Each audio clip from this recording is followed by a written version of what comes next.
Selamat pagi anak-anak. Hari ini kita kembali belajar tematik, tema 3, mengenal benda di sekitarku. Hari ini kita mempelajari halaman 188, pembelajaran 3. Oke, dibuka bukunya ya. Mensyukuri karunia Tuhan. Bagaimana kondisi udara di lingkungan kalian? Apakah udaranya masih bersih dan segar? Bersyukurlah kepada Tuhan atas karunia udara segar yang kita hirup. Jangan lupa untuk selalu menjaga kebersihan dan kelestarian lingkungan di sekitar kita. Ayo membaca. Pemanasan global. Pernahkah kamu mendengar istilah pemanasan global? Apa yang dimaksud dengan pemanasan global? Bacalah teks berikut dengan seksama. Pemanasan global. Perhatikan gambarnya. Polusi dari asap pabrik ya. Lihat anak-anak gambarnya ya. Kotor ya udaranya. Nah, pemanasan global sering disebut global warming. Pemanasan global mengakibatkan suhu di bumi meningkat. Penyebab pemanasan global adalah polusi udara. Asap kendaraan bermotor, asap pabrik, dan kebakaran hutan adalah penyebab polusi udara. Penyebab polusi tersebut disebabkan oleh polutan.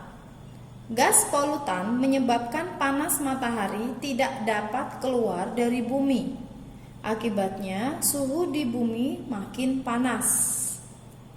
Suhu yang makin panas mengakibatkan es di kutub mencair. Hal ini dapat menyebabkan permukaan air laut naik. Permukaan air laut yang naik dapat menyebabkan beberapa pulau tenggelam. Perhatikan gambarnya ya. Es di kutub mencair, yang ada gambar polar bear-nya itu beruang kutub ya. Selain itu, tumbuhan dan hewan juga merasakan dampak pemanasan global. Banyak hewan dan tumbuhan yang sulit beradaptasi. Hewan dan tumbuhan itu dapat mengalami kepunahan. Akibatnya, bencana kelaparan akan melanda manusia karena kekurangan bahan makanan. Lihat gambarnya ya, tanahnya sampai kering, sampai pecah-pecah seperti itu ya. Itu seperti kondisi sedang kemarau panjang ya nak. Nah, tumbuhan sulit beradaptasi. Oke. Kita dapat membantu mengurangi laju pemanasan global, misalkan berjalan kaki atau bersepeda saat bepergian ke tempat yang dekat. Lalu, menggunakan transportasi umum saat bepergian ke tempat yang agak jauh. Mengurangi penggunaan kendaraan bermotor, menanam pohon dan merawat tanaman. Hemat dalam menggunakan listrik dan air bersih. Ya, lihat gambarnya ya, itu adalah sedang menanam pohon, yaitu gerakan menanam pohon untuk mengurangi dampak dari pemanasan global.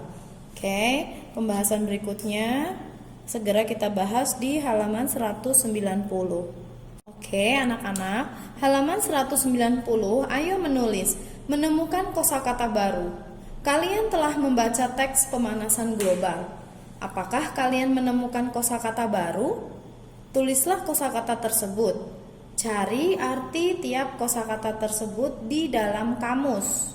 Tulis hasil dalam bentuk tabel seperti berikut. Nah, untuk kosakata seperti ini beberapa waktu yang lalu sudah pernah ada ya nak ya, di buku kalian juga di tema ini. Cuman untuk mengetahui kosakata yang tidak kalian tahu artinya, ini masing-masing siswa mungkin bisa berbeda. Maka sebaiknya anak-anak tulis masing-masing kata mana yang anak-anak tidak mengerti artinya, ya. Lalu anak-anak cari artinya dengan menggunakan Kamus Besar Bahasa Indonesia. Jika tidak mempunyai kamus, boleh mencari di Google. Ya, apabila tidak tahu caranya mencari di Google, boleh tanya guru pada saat Google Meet. Kata apa yang tidak mengerti. Di situ ada nomor 1 sampai 5, tapi tidak perlu ditulis semuanya, 5-5-nya ya, yang anak-anak tidak ngerti. Misalkan anak-anak hanya tidak ngerti satu kata, ya sudah tulis saja satu. Lalu tulis artinya di situ apa. Jika anak-anak sudah bisa mencari di kamus atau search dari Google. Gitu ya. Kalau misalkan anak-anak mau tahu artinya juga boleh tanya sama guru ya. Tanya kepada guru boleh. Oke. Jadi masing-masing anak mungkin berbeda. Ada mungkin anak yang, saya tidak ingin menulis kosakata yang baru karena saya tahu semua artinya. Itu juga boleh. Berarti kamu sudah ngerti maksud dari bacaan tersebut, tidak ada kata-kata yang sulit menurut kamu, jadi tidak perlu ditulis dan dicari artinya, gitu ya. Oke, terima kasih. Kita lanjut ke yang ayo berdiskusi. Untuk yang ayo berdiskusi ini kalian memerlukan kelompok, maka Miss rasa tidak perlu dikerjakan yang ini ya, boleh kita skip saja. Untuk yang ayo berlatih yang halaman 191 juga, ini juga mengkonversi satuan waktu, tapi untuk bermain ini ya, bermain bingo seperti ini, anak-anak memerlukan satu kelompok ya, satu kelompok teman, maka anak-anak akan bergantian saling menanya lalu menjawab gitu ya. Jadi yang ini juga tidak perlu dikerjakan. Ya nak, ini tidak perlu dikerjakan karena ini butuh kartu, butuh ada teman, lalu bergantian dalam menjawab. Jadi saya rasa tidak perlu dikerjakan. Kita lanjut pembahasan kita di halaman berikutnya. Baik anak-anak, ini adalah pembahasan pada halaman 192. Untuk yang bagian atas itu lanjutan dari yang tadi ya, yang halaman 191 bermain bingo. Lalu yang selanjutnya yaitu ayo mengamati, ini adalah konversi satuan waktu. Mengkonversi satuan waktu. Mari kita pelajari bersama-sama. Menghemat penggunaan listrik adalah contoh menahan laju pemanasan global. Pada pagi hari, Togar menyalakan lampu selama 2 jam 25 menit. Pada malam hari, ia menyalakan lampu selama 5 jam 50 menit.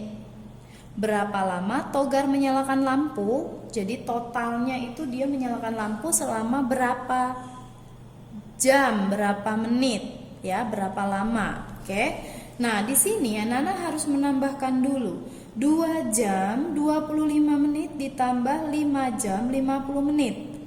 Ya, maka yang jam ditambahkan dengan yang jam, kemudian yang menit kita tambahkan dengan yang menit. Ya, seperti ini.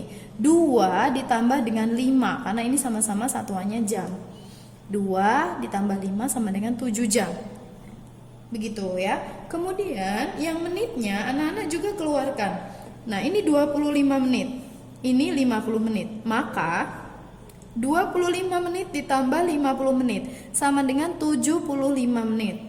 Nah, untuk 75 menit ini anak-anak perhatikan ya, bahwa 75 menit itu adalah 1 jam lebih 15 menit. Ya, 75 menit itu adalah 1 jam lebih 15 menit. Jadi 2 jam 25 menit ditambah 5 jam 50 menit sama dengan 7 jam ditambah 1 jam ditambah 15 menit. Dari mana 7 jam? Ini 7 jam. Nih, yang tadi ya.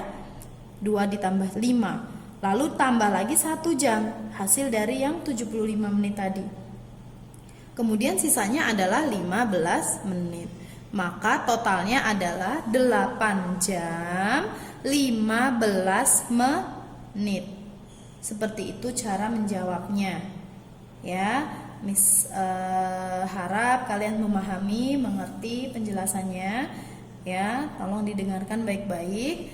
Jika sudah memahami halaman 192, kita akan lanjut ke soal berikutnya 193. Nah, ini ya. Ana mengunjungi neneknya di luar kota. waktu yang dibutuhkan Ana ke rumah nenek adalah 8 jam 35 menit.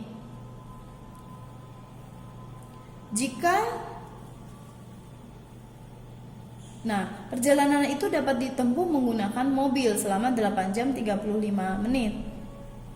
Jika naik kereta api, waktu yang dibutuhkan adalah 6 jam 15 menit.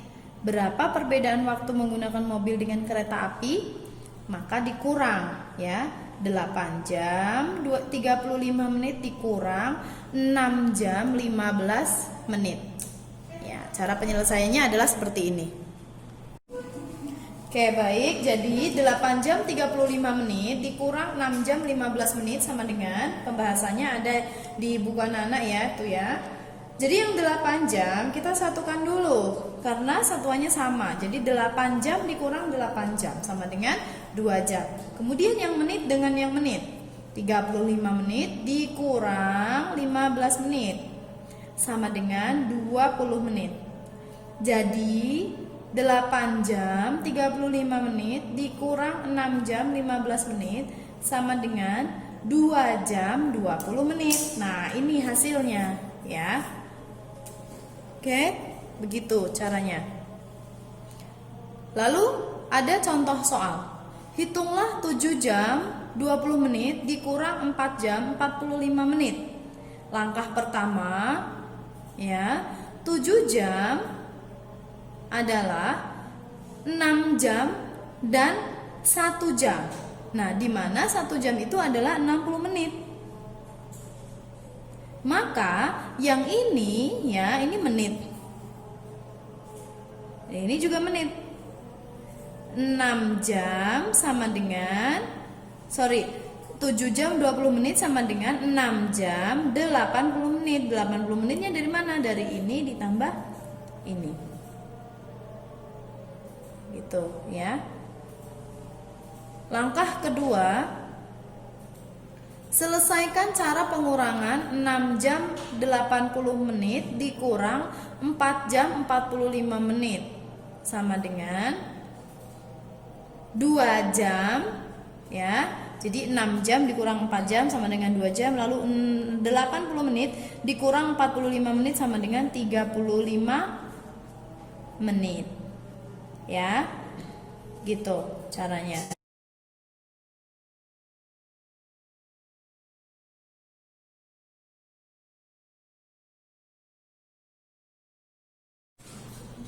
Oke, baik, kita lanjut ke halaman 194. Mengkonversi satuan waktu. Nah, ini adalah latihannya. Berlatih menambahkan dan mengurangkan waktu di bawah ini. Ada soalnya 1 sampai 10. Jadi saya contohkan nomor 1 dan nomor 2. Untuk nomor 3 dan sampai nomor 10, anak-anak coba sendiri menggunakan cara yang sudah kita jelaskan. Nanti pada saat jimit boleh dibahas apabila ada yang kesulitan untuk menjawabnya. Oke, nomor 1, 6 jam 25 menit ditambah 3 jam 15 menit. Yang anak-anak harus lakukan adalah menjumlahkan yang satuannya sama, yaitu jam dengan jam, menit dengan menit. Oke, boleh ditulis di buku coret-coret dulu ya, pakai buku tematik yang buku tulis. Nanti hasil akhirnya anak-anak boleh tulis di buku cetak ini. Jadi untuk menghitungnya anak-anak diperlukan buku tulis tematik. Ambil dulu ya nak, prepare.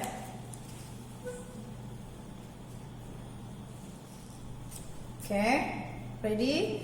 Nomor 1, cara menyelesaikannya adalah 6 jam ditambah 3 jam sama dengan 9 jam. Jadi 6 jam ditambah 3 jam sama dengan 9 jam. Kemudian di bawahnya anak-anak tulis 25 menit, ini ya. Nih, 25 menit ditambah 15 menit sama dengan 40 menit. Maka 6 jam 25 menit ditambah 3 jam 15 menit sama dengan 9 jam 40 menit. Ya. Kalau sudah tahu jawabannya boleh langsung ditulis di situ, boleh ya. Lanjut nomor 2. 9 jam 50 menit dikurang 3 jam 5 menit Maka yang satuannya sama kalian kurangkan terlebih dahulu ya. Jam dengan jam, menit dengan menit. Maka 9 jam dikurang 3 jam sama dengan 6 jam. Ya. Kemudian 50 menit dikurang 5 menit sama dengan 45 menit. Jadi 9 jam 50 menit dikurang 3 jam 5 menit sama dengan 6 jam 45 menit. Seperti itu cara mengerjakannya ya. Nomor 3 sampai nomor 10 anak-anak coba sendiri, hitungnya caranya sama seperti yang tadi ya. Boleh juga lihat dari halaman sebelumnya. Gitu ya. Semoga anak-anak paham. Selamat mengerjakan dari nomor 3 sampai nomor 10. Lanjut, kita membahas yang ayo mencoba. Melipat berbagai pakaian dan jenis bahan kain. Perhatikan gambar yang tersaji di buku kalian. Ada berbagai jenis pakaian ya, ada celana jeans, kemeja, lalu rok, lalu kaos, ya, jaket, dan sebagainya. Kekuasaan Tuhan sangat luar biasa. Tahukah kamu posisi matahari terhadap bumi? Posisi matahari terhadap bumi sangat ideal. Posisi itu menyebabkan bumi tidak terlalu panas atau terlalu dingin. Setiap hari kita membutuhkan sinar matahari. Contohnya, sinar matahari untuk mengeringkan pakaian. Pakaian yang basah setelah dicuci dapat kering setelah dijemur. Pernahkah kamu membantu menjemur pakaian? Pakaian yang telah kering harus dilipat. Lipatlah berbagai jenis pakaian atau perlengkapan berbahan kain. Berlatihlah agar lipatanmu makin rapi. Oke. Latihannya, berilah tanda centang jika kamu sudah dapat melipat jenis pakaian dengan rapi. Nah, tabel ini adalah untuk mengisi jenis pakaian yang anak-anak sudah dapat melipatnya dengan rapi. Ya. Di kolom yang nomor 1, yang pertama, ini kalian tulis nama pakaiannya apa. Misalkan celana pendek. Lalu sudah dapat melipat dengan rapi. Kalau anak-anak sekiranya sudah bisa, maka diberi tanda centang. Tapi jika belum dapat melipat dengan rapi, centangnya yang sebelah sini. Yang di kolom belum dapat melipat dengan rapi. Itu paham ya? Gini contohnya nomor 1, celana pendek. Oke, sudah dapat melipat dengan rapi, tulis di sini centang. Ya, lalu nomor 2, kemeja. Kemeja belum dapat melipat dengan rapi, berarti kemeja di centang yang sebelah sini, ya, yang di kolom belum dapat melipat dengan rapi. Ini anak-anak kerjakan dari nomor 1 sampai 10 tergantung hasil dari anak-anak realnya di rumah bagaimana, sudah bisa atau belum. Hal ini tidak akan diambil nilainya, jadi anak-anak tulis aja sesuai dengan kondisinya, seperti apa, tidak masalah. Ini hanya untuk seperti mengetahui saja. Jadi jenis pakaian mana yang anak-anak belum dapat melipat dengan rapi. Oke, untuk hari ini materinya itu ya. Jika ada pertanyaan, anak-anak boleh bahas pada saat meeting, pada saat diskusi dengan guru. Lalu untuk yang tadi tolong dikerjakan ya, yang halaman 194. Jangan lupa untuk dikerjakan. Terima kasih atas waktunya, sudah menonton video dengan baik, menyimak dengan sangat baik penjelasan